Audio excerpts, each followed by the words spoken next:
Hello, welcome again to my video. In this video, you will learn about translation technique part 2. These translation techniques are according to Molina and Albir, 2002. Before we come to the translation techniques, I would like to remind you again about the technique here, which is the way you use to transfer messages from the source language into the target language.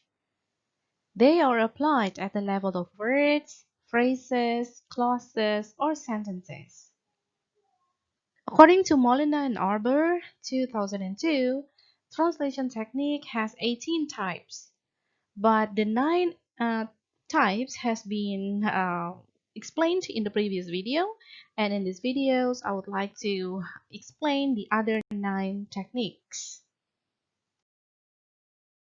Alright, let's continue to translation technique number 10. Linguistic amplification.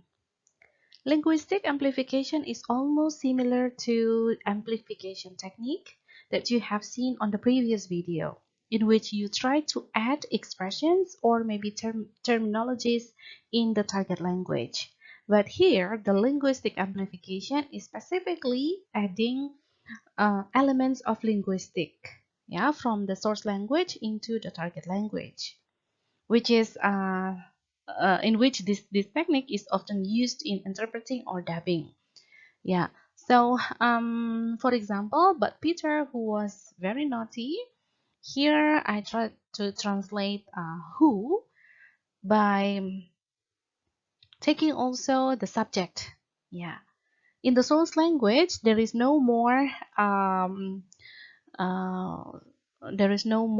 a clear subject of kelinci, the rabbit there, because it is already explained uh, before who here, Peter, and who here has already covered the subject of Peter.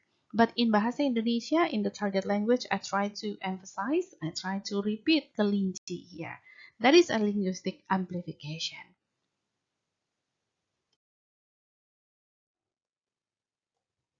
The next one is technique number 11, linguistic compression, which is actually the opposite of linguistic amplification.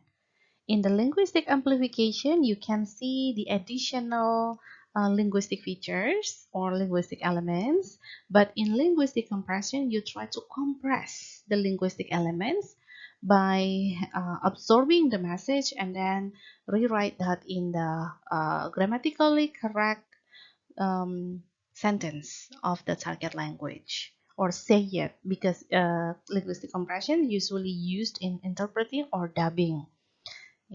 So for example here, he lost one of his shoes among the cabbages and the other shoe amongst the potatoes.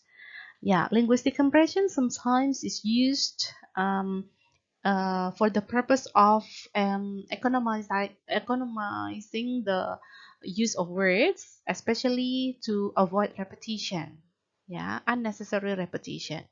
For example, here the translation is salah satu tidak digunakan lagi, one of his itu tidak digunakan lagi. I just use satu sepatunya ketinggalan di kebun kubis dan yang satunya di kebun kentang. Okay, so you try to simplify. You try to compress the linguistic feature of the source language to meet the appropriate or clearer message in the target language. Next, technique number 12 is a literal translation. Literal translation translates an expression in source language in the word of words into the target language literally. So you don't pay attention, you don't have to think of, or you don't have to consider the context, but you just need to translate that literally as the word, as how the word means in the target language. For example, Peter never stopped running or looked behind. Okay, so you just translate that literally as the words in the source language mean in bahasa Indonesia or in the target language. Like Peter terus berlari tanpa pernah menoleh ke belakang. Technique number 13 is modulation. Modulation replaces the focus of the point of view or the cognitive aspect that exists in the source language, either lexical or structural. So you change the point of view, yeah, from the source language into the to the target language. Of course, without changing the meaning. For example, in the source language, nobody doesn't like it. Yeah, here in this source language, the focus is negative, yeah, negative expression. Nobody doesn't like it. Yeah, it sounds like it's negative, tidak suka. Yeah, okay. But in the target language, you try to change the point of view, yeah, into something um, positive. Yeah, sounds more positive. For example, yeah, in the target language, the translation of nobody doesn't like it is semua orang menyukainya. Translation technique number 14 is particularization.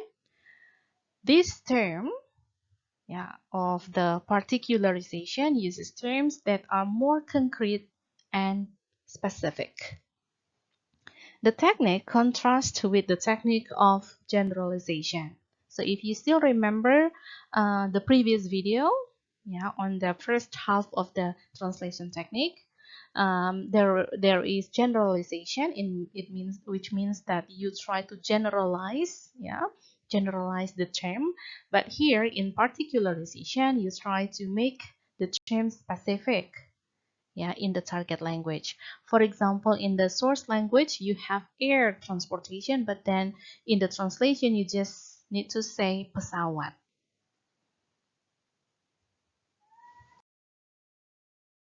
The next translation technique is reduction. Reduction condenses the information contained in the source language into the target language.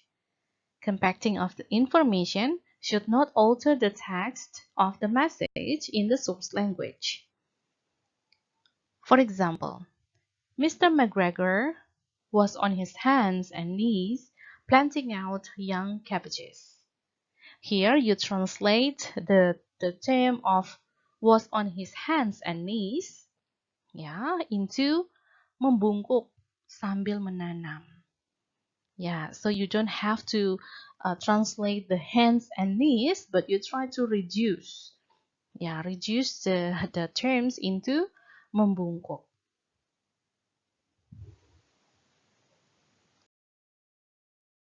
The next one is substitution.